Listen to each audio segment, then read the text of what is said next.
Good morning. You guys look so happy, and you should be. What a great little film. Thank you. What a wonderful way to say Happy Halloween to families everywhere. And you guys did such a great job. Um, Thank you. First of all, let me just say that you guys all do so well singing. I'm I'm blown away. And you did the title song, The Three of Us. Yes.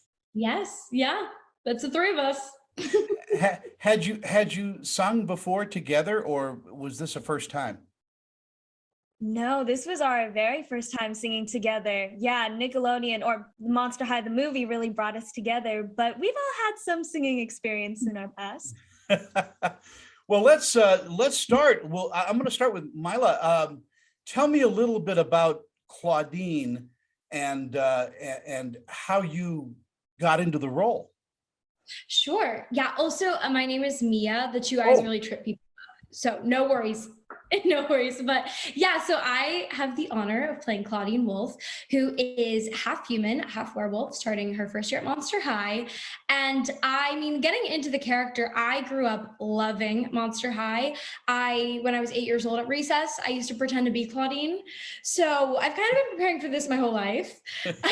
um, but she's just so lovable. I mean, she's 15 years old and she's just kind of starting her first public high school experience, and she's going on a very relatable journey. I know at least I can really identify with it. Just, learning to love yourself and really learn to be authentic confidently, and finding where you belong in a new setting and trying to make friendships along the way. I think she's a very, very relatable journey, and I like her, so I'm hoping other people do too. I like her too. She's this whole movie is just a nice film about finding yourself, as you said, and inclusion and being authentic. Naya, talk to me a little bit about Draculaura. She's a pretty layered character. Yes, definitely. She's a very well-rounded character. She is 1500 years old and the daughter of Dracula, so she definitely has high expectations placed onto her.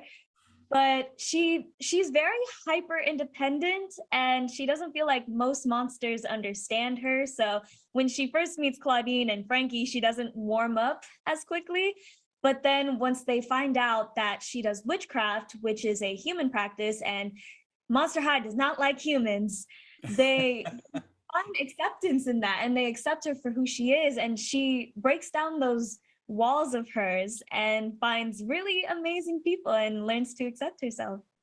And finally, Cece, Frankie Stein is just hilarious. I mean, you have great comic timing.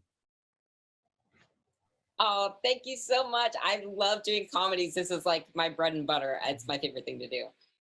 And getting into that character, was that just, did you love her from the script read?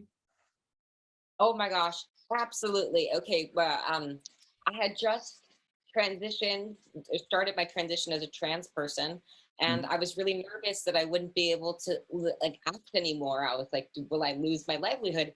But this audition came along, and they decided to reintroduce Frankie as a non-binary character. Wow. And I was so excited right off the bat to see that, because it's something that I have a connection with, and a really great way for me to connect with the trans community at large and bring representation to them, especially younger kids. It's like one of my biggest lifelong goals is to bring transness and queerness to kids in a really happy, fun package. And I think that's exactly what Monster High does.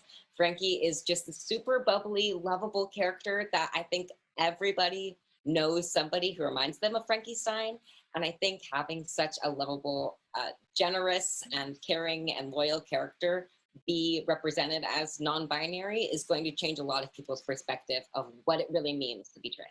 It is a very, very interesting character because exactly what you said, and everybody wants to be accepted. Everybody needs to be loved and brought into the fold, so to speak. And like I said, I'm so excited about this movie for people to see it because it is just beautifully done, and the music is amazing. You guys are just marvelous. Miia, You do you hear music and rhythms in developing characters and when you're acting?